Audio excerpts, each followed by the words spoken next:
Singularity. Hello, my name is Nicola, aka Socrates, and you're watching Singularity One-on-One. Today, my guest on the show will be Jonathan Mugan. Jonathan is the author of an interesting new book titled The Curiosity Cycle: Preparing Your Child for the Ongoing Technological Explosion. So, hi Jonathan, and thank you very much for coming on the show today. Oh, thanks for having me. Fantastic. So, Jonathan, let me begin our conversation here today with the first question, which is, or probably before the first question, let me ask you to introduce yourself for those of our viewers and listeners who may not be familiar with you. Sure. So my undergraduate degree is in psychology, and I can tell you a little bit about how I came to be where I am. So I was in psychology. I wanted to understand the way the human brain worked. I went to study a Bachelor of Arts, but I became a little disillusioned because it just seemed like we were just talking about different people's ideas about how the brain worked. And so I started to get the impression that nobody really knew. And so I just went ahead and got a regular job doing computer programming after graduation. But then in my mid-20s, I kind of had a little bit of an epiphany. I was thinking about how I had no idea what is in shampoo. I was looking at my shampoo bottle, and I realized, looking at the ingredients, I knew nothing about what was in it. I didn't understand it at all. And I realized that I had ignored half of human knowledge by studying a Bachelor of Arts instead of a Bachelor of Science. I was more interested in the soft side of things, and I had always thought the hard side of things wasn't quite so enlightening. And so, but then realizing that I had been missing half of humanity's knowledge, I realized I needed to go back to school to do that. So I went back and got my master's in computer science, and then on to get my PhD. And I chose computer science because I was already working with computers. And my original goal of understanding the way the brain works, it seemed like artificial intelligence was a great marriage of that goal to understand the brain and of the current computer work I was doing. So I went and got my PhD in computer science from UT Austin. My thesis was about how can you teach robots to learn about the world in the same way that human children do, through undirected exploration. After that, I did a postdoc at Carnegie Mellon University, and my wife did not want to move out of Austin, so I came back to Austin, and I've been working at a company called 21CT, where we do research and development for the government, artificial intelligence and machine learning type stuff, and here I am. Fantastic. So you have a fascinating sort of personal journey from the soft end of things, as you put it, arts and science, arts, and then into the harder end of things, or the other half of human knowledge, namely science. And then somehow you made the jump again from computer science into child education, didn't you? Although that wasn't too much of a jump. So I wanted to use computers. I wanted to use what we know about psychology or human development to build smart computers. And so since I had the psychology background, it was kind of a natural way to marry those things. Mm-hmm. Okay, so why don't you tell us a little bit more about your book, The Curiosity Cycle, which I enjoyed very much and recommended highly. So let's start with the first question here. Who is the book intended for? The book is intended for parents of young children. So parents who are interested in making their children more intellectually curious, but aren't quite sure how to go about stimulating that curiosity in their children. Mm-hmm. Then what about those of us who don't have children? Do we have something to learn from your book? I would hope so. So the book is in three parts. The first part is the curiosity cycle itself, which stems from my thesis work on the developmental robotics, which was a robot can first find some feature in the environment, such as like a crown molding in a house. And once it can find that feature, it can start to build a model around that environment or around that feature. So Maybe the fact that a tree has flat leaves means it'll lose its leaves in the winter. And then once it has a model, it can use that model to start looking at the environment, start testing that model. And so it could say, oh, yeah, it turns out most flat leaf trees do lose their leaves in the winter, but there's this one tree that doesn't. And what kind of tree is that? Oh, that's a live oak tree. Oh, that's odd. And so from there, your curiosity kind of expands out as your knowledge expands out. And that was the driving idea behind the learning robot. And that's the first part of the book. The second part of the book stems more from once you have some set of knowledge, this knowledge is not in the ether, it's embodied in the human brain, which is an organ with limitations. And so these limitations manifest themselves in many cognitive biases and different ways of seeing the world. So the second part of the book is how you can teach your children, or how, if you're interested, how you can start to overcome some of these cognitive biases and see the world in a more pure way. And then the part three of the book is really more now that we have a curiosity, we know we're embodied in the brain, we have to look at the societal impact of the way technology is changing everything around us, the job market, and the way we live our lives. And so it's how you can prepare your child and yourself for this changing world. And so I talk a little bit about how computers think, and about how the fact that computers are now doing a lot of the thinking in our environment changes our environment and how you can be ready for it. Yeah, and let me say that as a sort of a child that never actually grew up myself, I have to admit that I think that even though I'm not a parent, I did learn a few things from your book about our cognitive biases and about things that I should avoid and or should learn about or should be more cognizant about in my own behavior and the way I perceive the world, and also some tips about how I should approach learning in a more effective way. Oh, great! That's beautiful. But let me ask you this: so is building robots really that similar to educating young children? Uh, so of course not. However, if we're going to build smart robots, not the brittle things that we have now, they have to have a grounded understanding of their environment.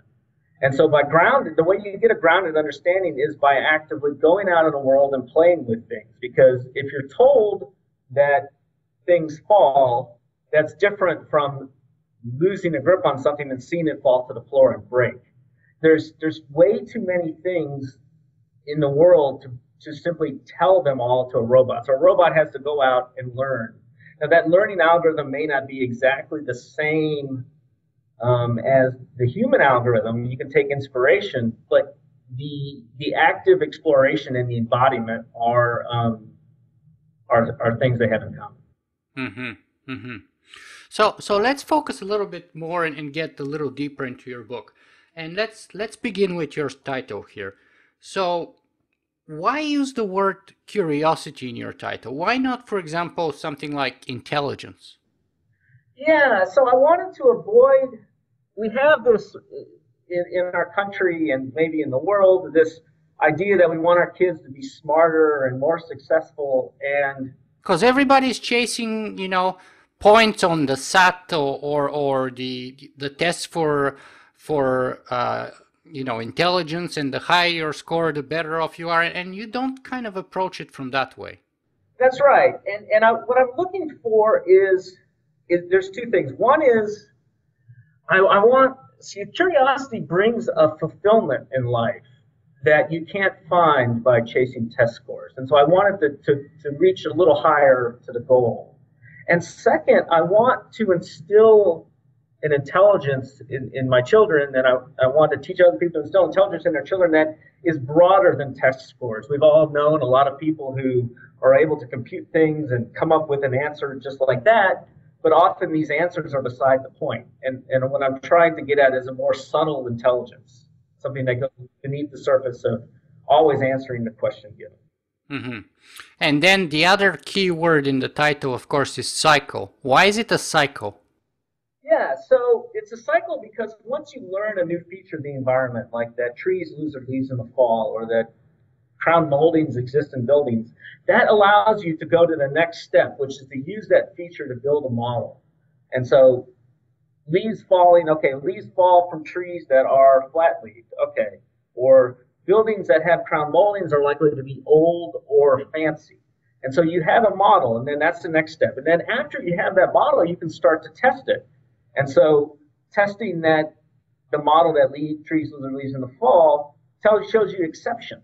So sometimes the model is wrong, and that's the beauty, because what you're striving for are these models that aren't quite complete. And all models aren't complete, but if a model's not quite complete, that's what really triggers the curiosity, because it makes you understand, well, why is it that this model is that way? Why is it that some buildings have crown moldings, but they're not that nice? These exceptions are really trigger you to go deeper. And so once you've been triggered to go deeper, you often learn new features of the environment that you can learn to use to build even more models, and then it cycles around in the cycle that way. Mm-hmm. Yeah, and to me, it also speaks to the point that perhaps we would never reach that perfect model, which accounts for everything, but it's a sort of an ongoing process where we kind of come up with a better model, and then we discover a new weakness, and then a little better, and then a new weakness, and then a little better, and it kind of keeps going. Exactly. Mm-hmm. Interesting. So let me ask you, what's the impact that you're trying to accomplish with publishing a book like that? Well, I'm trying to reach a set of parents out there in the world who want to help their child but don't quite know how. So I've noticed that a lot of people in PhD programs and people who've gotten really far in life have parents who've gotten really far in life and have been really successful. And I think it's because those parents are able to teach beyond what is taught in the classroom. They're able to get to some subtle thing about teaching children how to think. And so my hope is that if there's a set of motivated parents out there who aren't quite sure where to begin, they don't have a PhD, or they don't have a huge background in education, they're not teachers themselves, they're not quite sure where to begin, then this book would be a great place for them. One way to look at it is I'm writing it for who my parents were 30 years ago. Because my parents definitely, they were smart people and they were educated, but they didn't quite know how to really spark my curiosity. And so it's written for people out there who are like that. Mm-hmm. And the reverse part of that coin then would be, what was the impact of writing that book on your own life, on the way that you approach teaching your own children, perhaps, or the way you perceive that relationship, or anything? Yeah, I don't know if it's had a big impact. I was thinking about the book all during my PhD thesis, and then during that time, my children were born. And so I'm always, testing out new ideas on them and using interaction with them as inspiration, because I didn't want the book to come across as clinical. I wanted the book to come across as, hey, I know the literature in developmental psychology, and I've been trying these things at home. And here's what works for me, and based on the literature and my experience is likely to work for you. I don't know if it's had a big impact. It is funny, though, when my wife reads parts of it, she says, yeah, this is just the stuff you're always talking about. And tell us a little more about your kids. How old are they? Yeah, so my oldest is 10. He's a boy, and then I have a 7-year-old boy and a 4-year-old daughter. Fantastic. So it's a big family. Yeah, there's kids everywhere. I mean, you open up a closet, there's a couple kids in there. I mean, they're just everywhere. Maybe that's why me and my wife are kind of staying away. But what was perhaps the most surprising thing? Was there something like really surprising that you learned in that process of writing that book and being a parent, or becoming a parent at the same time? Oh, something that you totally didn't expect. Oh, I don't know. Yeah, so before I was a parent, I didn't know what to expect, and I came to realize that you can't know. That people tell you, but it doesn't really mean anything. It's kind of like the robot. You have to learn through experience. And so I likened it to being, those huge water parks they have, and you go to the top of a slide, and you're really scared, and you've never done it before. and you don't know what to expect, so you just jump in, and then the slide takes care of everything else. That's kind of how I see parenting. And once you're on, you can't get off. No, there's no getting off, and there's really no time to think about it. You're just going down. Yeah. Yeah, I think that's a good metaphor. What tips would you like to give to our audience then for teaching their kids in the most effective manner? Yeah. So one great tip is don't well, I don't know how great it is, but one tip that I like is don't worry about teaching your child too much. So there's this thing, though, a concept I like to call placeholders. And so a lot of times as parents, what we'll do is we'll try to dumb everything down. No, that's not true. We should dumb things down. We should teach things in concepts that they have, but we'll often avoid whole concepts altogether because we think that kids can't understand it. And to a large degree, that's true. Something like the banking system or life on other planets or things like that. The kids can't necessarily understand the Drake equation, but they can understand the some level. They can start to have placeholders or Maxwell's equations for how light moves. They can't understand that, but they can understand that maybe light can be two things at once, a particle and a wave, and they don't quite understand why, but it plants a seed. And so once then, even if they don't understand it while you're explaining it at that time, that seed being planted gives a place to put all new information that comes in. And so one fascinating thing that I've noticed about humanity is when we don't understand something, we tend to ignore it. And even more, we don't even know we're ignoring it. So like before you learn about different types of trees, you just look out and see trees. And you just see trees, and you don't really realize that you don't know what kinds of trees they are. But then maybe you learn about trees and come back to the same place 20 years later, and you're like, those aren't just trees. That's a live oak. That's a cedar elm.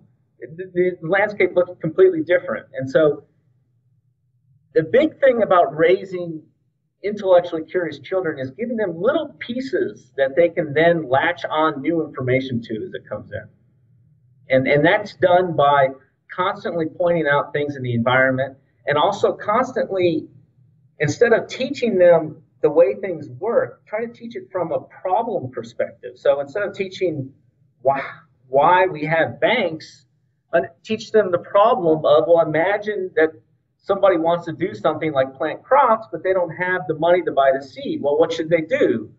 They could borrow from a friend, but maybe they can't find a friend who has that certain amount of money. And then imagine there's someone else across town. They don't know each other, and this person has extra money, doesn't want to put it in the mattress, wants it to grow in some sense. So how could they meet each other? And then you say, oh, okay. So the idea of a bank is the ability to bring these two people together. And then now you understand this idea of banking not from someone just told you it's a place to deposit money. You understand the problem it's solving, and that gives you a deeper understanding. Mm-hmm. And what then are some of the most common mistakes that people should avoid? Oh, yeah. So I mentioned the one of just avoiding subjects because you think they're too complicated. Yeah, and I mentioned the just explaining how things work. You don't want to, I mean, explaining how things work is great, but you want to get underneath and explain why they work that way.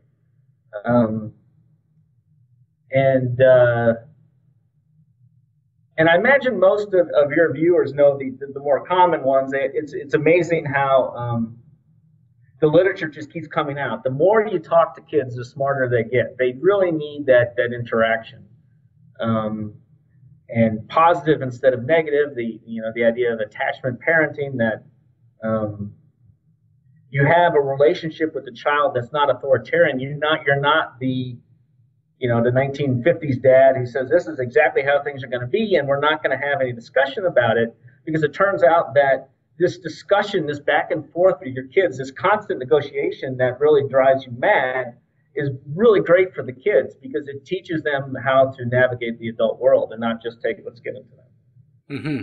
In fact, you actually go to some length to stress the fact that, the key here, as you say on page 10, Roman 10 or X, the ability to learn will be more important than intelligence itself, right? Yeah, You keep stressing that element, that it's the learning process, not per se what we traditionally refer to as intelligence. That is to say, to the ability to regurgitate facts or numbers or names or things like that. that's right. And especially, and you mentioned things to avoid. Like one classic thing is you're. They say you shouldn't. There's some literature cited in the book that you shouldn't tell children they're smart. By continually telling the child he or she is smart, what that does is it makes a child afraid of failure. Because imagine a child is now given a tough math problem.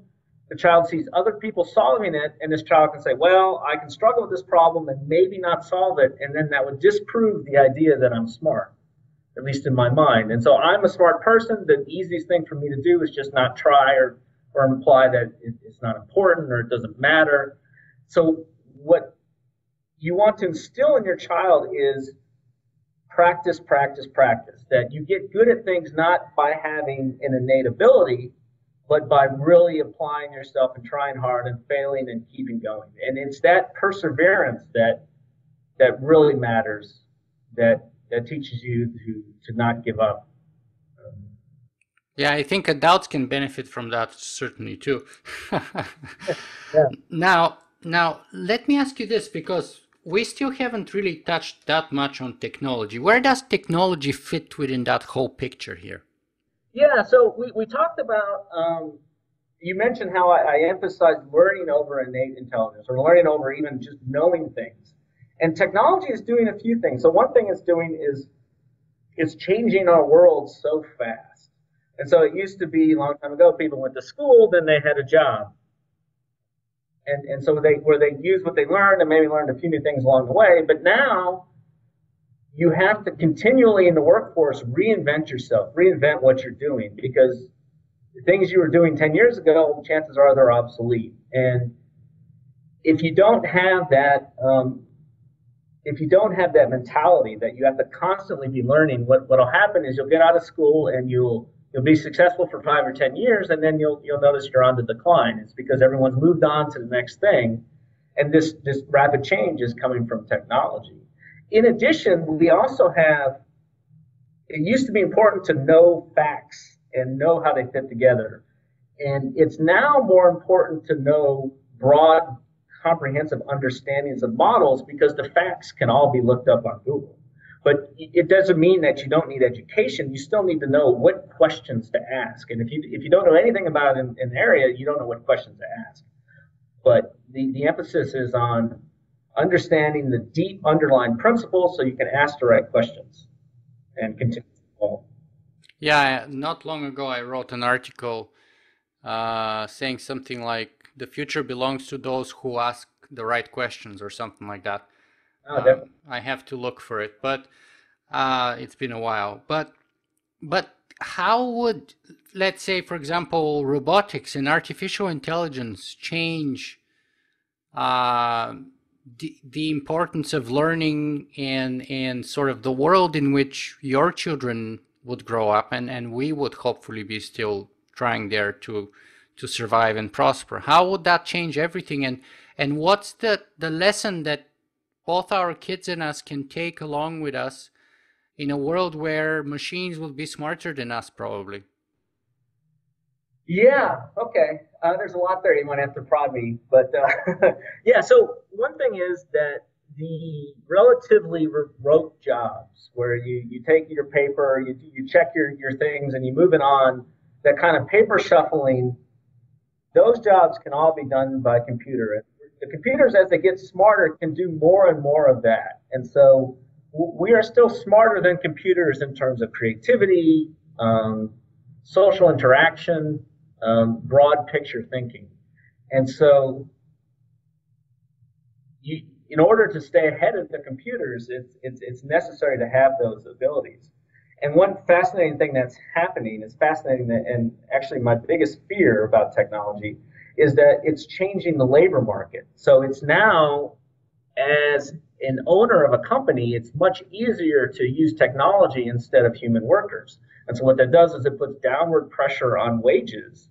and gives more profit to the people who own the company and less profit or less money to the workers. And so it's going to be a little precarious, I think, in the next 100 years, how we're going to, as this continues to unfold, how we're going to do that. Because we're probably going to need some sort of stipend or something for all the people whose skills aren't strong enough or aren't relevant enough given technology. Yeah, I have to admit that's one of my big concerns here too, because I'm worried that if we reach some kind of a very substantial degree of technological unemployment, say over 60%, or I don't even know what's the proportion here, but there's a certain point after which society becomes socially explosive, and after which revolutions occur. And those revolutions or those violent events, social upheaval, etc., they can kind of destroy all the progress that we have managed to build. So it would be a very dangerous, very tricky period to navigate. And I, to tell you the truth, I myself don't know exactly how we would navigate it, or what to tell children who are growing up now. What's the best way to approach it? Yeah, and we can't. I mean, I mentioned the stipend idea, but it's going to have to be more than that because humans, we have a drive to not only survive and be able to eat, but to feel like we matter, to play. Yeah. I think of it in terms of we all have a game that we want to play, and so a lot of us now we climb the corporate ladder, or even academics, you're sending out papers, or sports on the weekend. We all want to strive to compete and be relevant. And so whatever we do as a society, it's going to have to make sure that people are more than just fed. They're going to have to feel like they're an important part and they can still fulfill their. Yeah, and the point that you bring up about some kind of a government stipend or program is from top down, but what about from the bottom up? What about from what do we personally do about this? How do you tell your children to prepare for that world? Because the chances are it would be much tougher for them to find a good job and earn a living than it was for us, for our generation. Just like I think it was tougher for us than it was for our parents' generation. Yeah, and so I think a lot of that is going to come to being able to create fascinating, intriguing, and useful artifacts. So you create this podcast kind of out of your mind. You created this podcast because it's interesting to you. And we're all going to need, as the society transforms, to find that thing that we love. And so I created the book. It may be that you are really interested in graphic arts. You could create arts. You could create a business. We're all going to need to focus less on working for a living 40 hours a week and then having leisure time to making our passion our central way of contributing to society. And so one thing that I strive or stress with my children is to make sure that you are along the way in your education, you're creating artifacts, things that can stay around, that can kind of show what you've done and what you can do. Mm-hmm. Well, I think that sounds about right. I, to tell you the truth myself, I'm not quite sure yet if I'm able to actually accomplish that goal with my sort of podcast work for the last 4 or 5 years. But the reality is I haven't come up with anything better so far. So, and I do love it. So I can't really stop doing it either.